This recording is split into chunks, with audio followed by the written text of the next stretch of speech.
नमस्कार दोस्तों, आपने कभी सोचा है कि हमारे जीवन की सबसे बड़ी चुनौती ही हमें सबसे गहरे सबक सिखाती है। कभी-कभी जब हम मुश्किल हालातों में फंस जाते हैं, तो हमें लगता है कि हम अकेले हैं, हमारे सवालों का कोई भी जवाब नहीं है।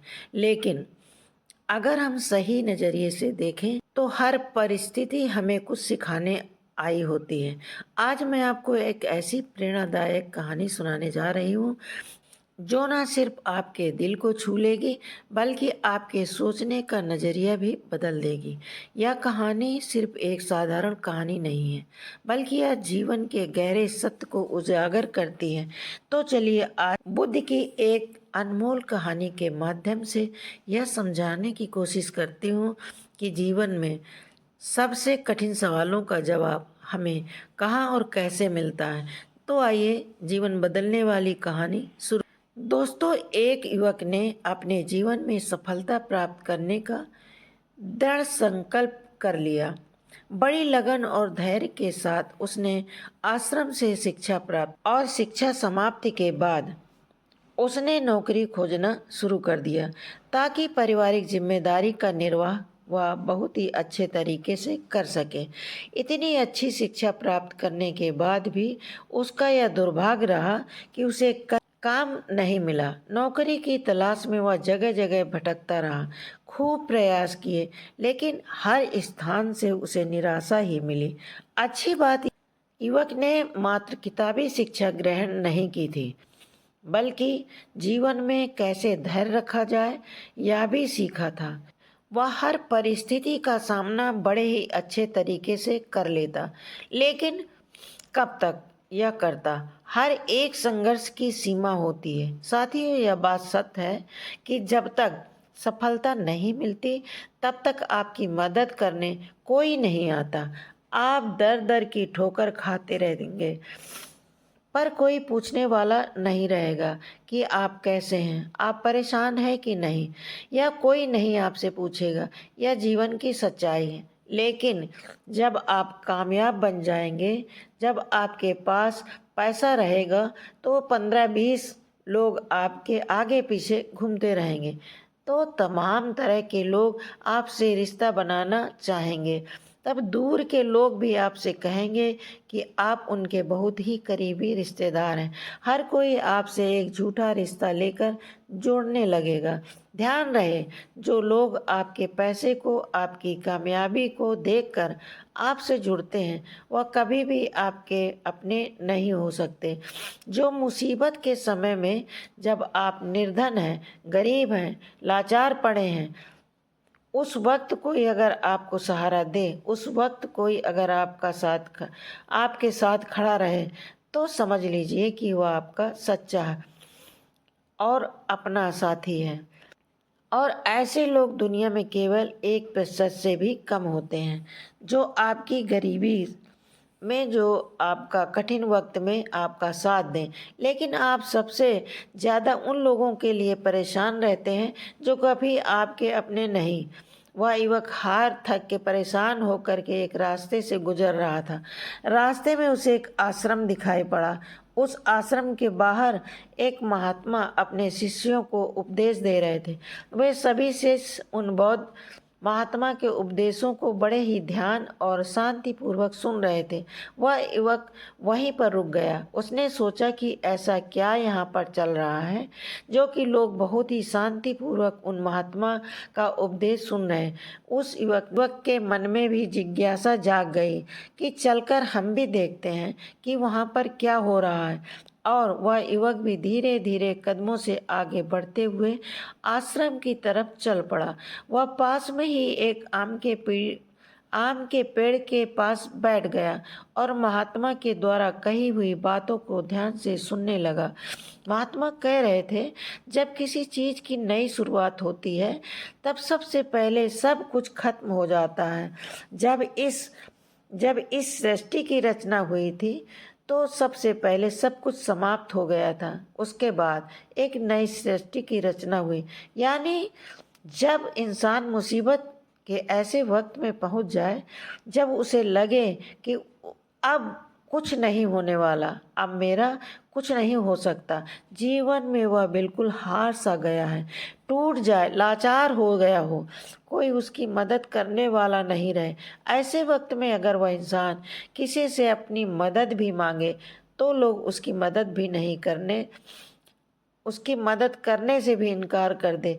महात्मा आगे कहते हैं कि ऐसे बुरे वक्त में अगर किसी को प्यास लगती है तो कोई आपको पानी देने वाला भी नहीं मिलेगा, क्योंकि बुरे वक्त में कोई भी साथ नहीं देता। ऐसे वक्त में आप बिल्कुल टूट जाएंगे, आप जिंदगी से हार जाएंगे।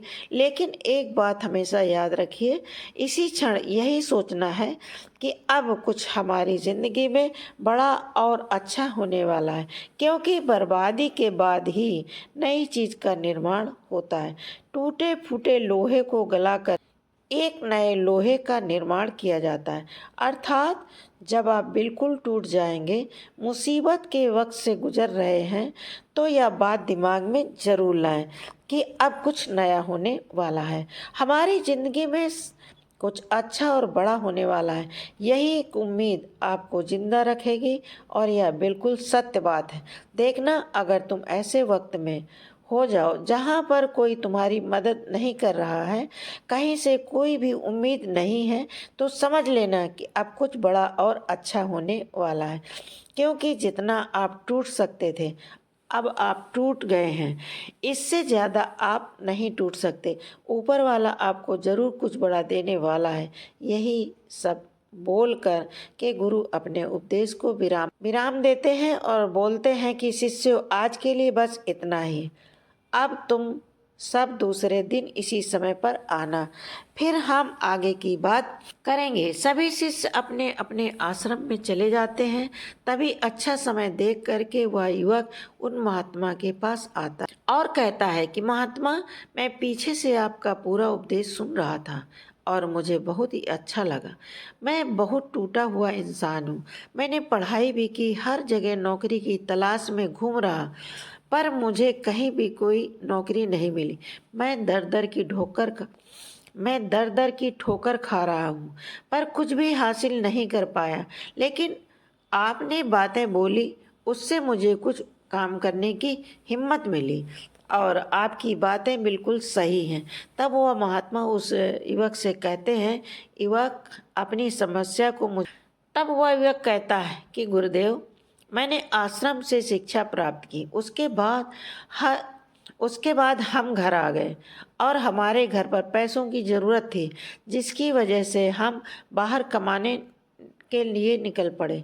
लेकिन मैं जहाँ पर भी नौकरी की तलाश में गया, मुझे वहाँ नौकरी नहीं मिली, जिस वजह से मैं बहुत परेशान हूँ। गुरुवर, कृपया मेरा मार्गदर्शन करें ताकि मैं अपने जीवन में सफलता की नई बुलंदियों को हासिल कर सकूं। फिर वह बौद्ध महात्मा उस युवक से कहते हैं कि आज हम तुम्हें कुछ छोटी छोटी बातें बता रहे हैं, जिन्हें अगर तुम अपनी ज़िंदगी में अपनाते हो तो तुम्हें सफल होने से कोई नहीं रोक सकता, और हर सफल व्यक्ति यही करता है। मैंने बहुत से लोगों को शिक्षा दी है, लेकिन मेरे जो शिष्य मेरी इस बातों को अपने जीवन में अपना लिए हैं, वह आज अपना नाम इस संसार में कमा रहे हैं। महात्मा उस युवक से कहते हैं, अगर सफल होना है तो तुम्हें सबसे पहले अपने गुणों को पहचानना है, और यही तुम्हारी सफलता पाने की पहली आदत होनी चाहिए। वह युवक कहता है कि गुरुदेव, अपने अंदर के गुणों को कैसे पहचाने? तब वह महात्मा उस युवक से कहते हैं, गुणों को पहचानने का मतलब यह है कि आपके अंदर की प्रतिभा को पहचानना। कुछ भी कार्य करने से पहले सबसे पहले तुम अपने अंदर की प्रतिभा को पहचानो। हर एक इंसान में एक अलग प्रतिभा होती है। अगर वह अपनी प्रतिभा के हिसाब से काम करे तो जीवन में उसे सफल होने से कोई नहीं रोक सकता। मैं तुम्हें एक उदाहरण के माध्यम से समझाने का प्रयास करता हूँ। अगर मैं तुमसे यह पूछूं कि यह आम का पेड़ है जो तुम्हें दिखाई दे रहा है, अगर मैं इस पर सभी जानवरों को चढ़ने के लिए बोल दूं तो इस पर सबसे पहले कौन चढ़ेगा? चलो मान लेते हैं यहाँ पर बंदर, भालू, हिरण, हाथी, घोड़ा, गिलहरी सभी लोग आ गए हैं। तो अब तुम मुझे यह बताओ कि इस पेड़ पर सबसे पहले कौन चढ़ेगा। तो वह युवक कहता है कि महात्मा, इस पेड़ पर तो गिलहरी सबसे पहले चढ़ जाएगी, वह झट से ऊपर तक चढ़ जाएगी। इसके बाद बंदर चढ़ जाएगा, लेकिन घोड़ा नहीं चढ़ सकता, हाथी नहीं चढ़ सकता, तमाम जानवर इसमें फेल हो जाएंगे। तब वह बौद्ध महात्मा कहते हैं, तुमने बिल्कुल सही कहा, यही हाल हम सबका भी जिंदगी में होता है। हम सबके भी अंदर एक अलग अलग प्रतिभा होती है, लेकिन हम उस प्रतिभा को पहचानने का प्रयास नहीं करते। हम सब अपनी प्रतिभा के हिसाब से चलते ही नहीं हैं।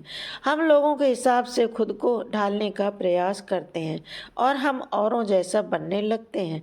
इस दुनिया में जितने भी सफल लोग हुए हैं, अगर तुम उनको ठीक ढंग से पहचानोगे तो तुम पाओगे कि वह अपनी प्रतिभा के हिसाब से काम किए, तभी वे आगे चलकर अपनी ज़िंदगी में कामयाब हुए। हर कोई इस पेड़ पर नहीं चढ़ सकता। ठीक उसी प्रकार तुम सबसे पहले अपने अंदर की प्रतिभा को पहचानो। तुम यह देखो कि तुम किस चीज़ में माहिर हो। अगर तुम अपनी प्रतिभा के हिसाब से काम करोगे, उस प्रतिभा को पहचान लोगे, तो तुम जिंदगी में बहुत आगे जाओगे। फिर तुम्हें सफल होने से कोई नहीं रोक सकता। लगभग 98% लोग यही करते हैं कि वे दूसरों जैसा बनने का प्रयास करते हैं। किसी ने उन्हें कहा तो वे उसके जैसा ही बनने लग जाते हैं, जबकि जो 1% लोग होते हैं वही सफल हो पाते हैं, क्योंकि वे अपनी प्रतिभा के हिसाब से काम करते हैं। वे अपने अंदर की प्रतिभा को पहचान लेते हैं, फिर वे उसके हिसाब से उस कार्य को करते हैं और अंत में उन्हें सफलता भी मिलती है और वे लोग ज़िंदगी में बहुत ही आगे जाते हैं। इसलिए कुछ भी नया करने से पहले सबसे पहले तुम अपनी प्रतिभा को पहचानो, फिर उसके हिसाब से काम करो। वह महात्मा उस युवक से कहते हैं कि सफल बनने के लिए दूसरी सबसे बड़ी आदत यह है कि तुम सुबह सही समय पर उठो। अगर तुम सुबह 3 घंटे पहले उठ जाते हो, अगर तुम 4 बजे उठ जाते हो या 5 बजे उठ जाते हो, तो तुम्हारे पास बहुत ज़्यादा समय बच जाएगा अपने कार्य को करने का और तुम उन तमाम लोगों से आगे निकल जाओगे जो लोग देर सुबह सोकर उठते हैं और आलस और बीमारियां घेर लेती हैं। अगर तुम भी देर सुबह उठोगे तो तुम भी उन्हीं के जैसा बन जाओगे। इसलिए अगर तुम्हें लाखों की भीड़ से अलग आना है तो तुम्हें सुबह जल्दी उठना होगा। जो व्यक्ति सुबह सही समय पर उठ जाते हैं उन्हें पूरे दिन कार्य करने का ज़्यादा समय मिल जाता है। तुम सुबह उठो, सबसे पहले अपने पूरे दिन की रूपरेखा तैयार करो कि कब मुझे क्या काम करना है, कब कौन सा काम करना है, कितने बजे क्या काम करना है। सबसे पहले तुम उस कार्य को करो, फिर उसके हिसाब से पूरे दिन का कार्य करो। इसके बाद क्या होगा कि तुम्हारे पास समय बच जाएगा और तुम अपने कार्य को बहुत ही अच्छे तरीके से कर पाओगे। जो लोग यह कार्य नहीं करते, वह जब अपना कुछ कार्य पूरा कर लेते हैं, खाली बैठ जाते हैं, तो वह यह सोचते हैं कि अब उन्हें क्या करना चाहिए। इससे उनका समय बर्बाद होता है और जो भी व्यक्ति अपना समय बर्बाद करता है वो अपनी ज़िंदगी में कभी आगे नहीं बढ़ पाएगा। इसलिए सुबह उठ करके सबसे पहले अपनी एक रूपरेखा तैयार करो कि हमें दिन में क्या काम करना है और क्या नहीं करना, फिर उसके हिसाब से तुम कार्य करो। महात्मा उस युवक से कहते हैं कि अगर तुम्हें अपनी ज़िंदगी में सफल होना है तो मैं तुम्हें तीसरी आदत बताता हूँ, इसे तुम ज़रूर अपनाना। वह यह है कि अपनी विचार शक्ति का उपयोग करो। जो भी तुम अपनी ज़िंदगी में पाना चाहते हो उसे तुम सुबह उठ कर के एक बार ज़रूर सोचो। तुम यह अनुभव करो कि वह चीज़ तुम्हें मिल रही है, भले ही वह चीज़ तुम्हें मिली ना हो, लेकिन तुम उसके बारे में सोचना शुरू करो और इतना सच्चाई के साथ सोचो कि ऐसा लगे कि तुम्हें वह चीज़ मिल रही। उस चीज़ को पाने का अभ्यास करो और अगर यह काम तुम्हें सुबह उठ कर के ही करना है और जब रात को तुम सोने जाते हो तब भी तुम्हें यह करना है। धीरे धीरे यह वह चीज़ तुम्हारी तरफ आकर्षित होने लगेगी। इसे ही आकर्षण का नियम कहते हैं। व्यक्ति को जो भी चीज़ अपनी ज़िंदगी में पाना है, उसे उसके बारे में बहुत ही सच्चाई और गहराई के साथ अभ्यास करना है कि उसे वह चीज़ मिल रही है। फिर क्या होगा कि यह प्रकृति या ब्रह्मांड खुद तुम्हारे लिए वह चीज़ भेजेगा, क्योंकि वह चीज़ तुम्हारी तरफ आकर्षित होने लगेगी। इसे ही आकर्षण का नियम कहते हैं। जो तुम्हें इस आकर्षण के नियम का पालन करना है, अगर तुम इसका सही तरीके से अभ्यास करते हो तो धीरे धीरे तुम जो चीज़ पाना चाहते हो वह चीज़ तुम्हें मिलने लगेगी। महात्मा उस युवक से कहते हैं कि सफल बनने के लिए चौथी जो तुम्हें मैं बता रहा हूँ वह यह है कि सकारात्मक सोच के साथ आगे बढ़ो। महात्मा युवक से कहते हैं कि जिंदगी में अगर कामयाबी पानी है, तुम्हें सफल होना है, तो अपनी सोच को सकारात्मक सोच से ही एक अच्छी बुद्धि का विकास होता है। सकारात्मक सोच से ही तुम कुछ अच्छा और बड़ा सोच पाओगे।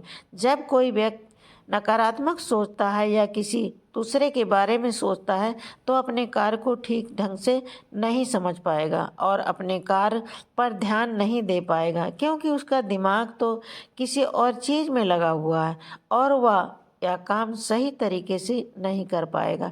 इसलिए तुम किसी के बारे में बुरा ना सोचो, भले ही वह तुम्हारा दुश्मन ही क्यों ना हो। तुम्हारा अपने कार्य पर से ध्यान हटने लगेगा, और जब तुम्हारा अपने कार्य पर से ध्यान हटने लगेगा तो तुम धीरे धीरे असफल हो जाओगे। इसलिए अगर जीवन में सफल होना है तो तुम सकारात्मक सोच के साथ आगे बढ़ो। तुम इन सब की फालतू की बातें सोचने में अपना समय व्यर्थ मत करना कि कौन तुम्हें गिराने की कोशिश कर रहा है, कौन तुम्हारे प्रति अच्छा है, कौन बुरा है। यह सब सोचने का समय नहीं है। बस तुम्हें अपने कार्य को अच्छे तरीके से आगे करते जाना है। देखना, जो तुम्हारे आलोचक होंगे, जो तुम्हें नीचा गिराने की कोशिश करेंगे, धीरे धीरे वह सब तुम्हारे रास्ते से हट जाएंगे, क्योंकि जिस भी व्यक्ति के मन में नकारात्मक बातें होती हैं, जो भी व्यक्ति किसी को गिराने की कोशिश करता है, वह कभी भी अपनी ज़िंदगी में आगे नहीं बढ़ सकता। इसलिए अगर तुम्हें सफल होना है तो तुम एक सकारात्मक सोच के साथ आगे बढ़ो, क्योंकि सकारात्मक सोच से तुम्हें आगे सफलता मिलने वाली है। और तुम्हारे जीवन में जो नकारात्मक लोग हैं, जो नकारात्मक बातें करते हैं, तुम उनसे दूरियां बना लेना। सफलता अवश्य आएगी, लोग तुम्हारी बड़ाई करेंगे। तो दोस्तों, कैसी लगी ये कहानी, अपनी राय कमेंट बॉक्स में ज़रूर दीजिए। मिलते हैं अगले वीडियो में। धन्यवाद। जय हिंद।